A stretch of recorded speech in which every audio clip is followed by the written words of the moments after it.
এই গ্রামের free fire লাভাররা কই? আমার সাথে কেউ কাস্টম খেলবে? खेलेगा फ्री फायर বস নিচে। खेलेगा फ्री फायर হ্যাঁ খেলবো। আমার সাথে পারবি তো? আমি কিন্তু হ্যাকার। হ্যাকার? ওরে বাবা।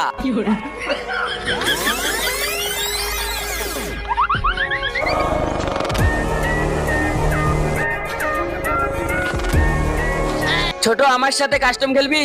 আমি বটলাদের সাথে খেলি না। এই শালার বেটা, কারে বট বলিস? থাম, তুই খালি 1 মিনিট থাম, আমি একটু পরে আসতাছি। তার আগে সবার প্রথম ডিসপ্লেতে 3 বার ক্লিক করো, তারপর চ্যানেলটা সাবস্ক্রাইব করো, তারপর রিমিক্স অপশনে চাপ দিয়া সাউন্ডের উপর চিপি ধরো, তারপরেই দেখতে পারবা আসল ম্যাজিক। আব্বে কোন শালা আমার ব্যাটারে মারছে? আরে বস ওইদিকে দেখো, হয়তো আর বাপরে ডাকি নিয়ে আসছে। জান বাঁচাইতে